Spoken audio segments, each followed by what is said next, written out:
rushed into the mistake. Zumbo Igrisa forward by Eric Choupo-Moting. Abubakar goes down, free kick in a much more dangerous position here for the away side. Not going to be easy either for the goalkeeper because the ball will be coming out of the sun at him.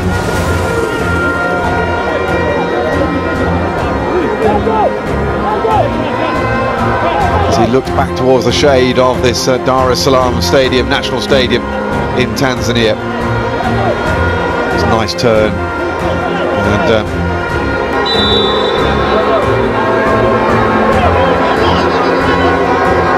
Toko Ekambi then, oh brilliant! I said it would be difficult coming in. Hello, bite ya soje ndibaza murameze neza nkuko bisanzwe. Jewe nitwa Taylor Sigdemana canke Demana, nije ndaguhereza aya makuru atandi hantu namwe wakura canke uwundi muntu numwe woronka yo yakubwira nkuku ku mwanya. Tukaba turiko turakora ku bufatanye na Azwan nkuko bisanzwe, ntibagire rero gukanda subscribe aha munsi kuri channel yacu ya YouTube nkuko bisanzwe kugira uzurironkera zino update news train byose ubwa mbere mu mice yose ibintu uba ushaka kumva no kubona. Ndakwibutsa yuko hariko n'ibindi biganiro bwa kuri channel yacu ya YouTube, rero ngwino kuri YouTube ukande subscribe kugira uzurironkera amakuru nkaya ashushe agezwe ku mwanya ushaka kumenya. Itariki 9 z'ukwezi kwa gatandatu ni sango ryari ririndiranywe igishika n'abakunzi b'inkino z'umupira w'amaguru bo mu gihugu cy'u Burundi kumwe nyene no mu gihugu cya Cameroun. Ku mpande zose iyi migwi serukira gihugu ikaba yari yiteguye neza kandi yiteguriye urukino rwabahuje uyu munsi.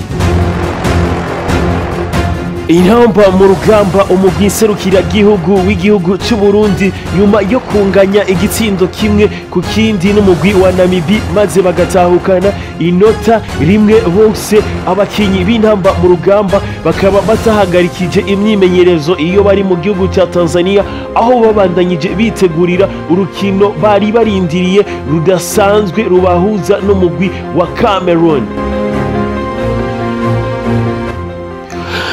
Umugwi serukira gihugu w'u Burundi intamba mu rugamba ukaba utaronse amahirwe yo gushobora gutsinda umugwi wa Cameroun kuko ku munota wa 29 habaye ikosa hafi y'igori, aho haciye hategwa kufra yatewe n'umukinyi wa Cameroun yaje kuvamwo igitsindo, ikaba yatewe n'umukinyi w'umunya Cameroun yitwa Caribria Toko Ekambi yavutse itariki 14 z'ukwezi kwa 11 umwaka w'igihumbi kimwe n'amajana 1992, akaba afise imyaka 29, akaba yavukiye i Paris mu Bufaransa, akaba afise uburebure bw'imetero 1.83, akaba apima ibiro 74. Amazina yiwe akaba ari Carli Briatoko Ekambi, akaba akinisha ukuguru kukuryo.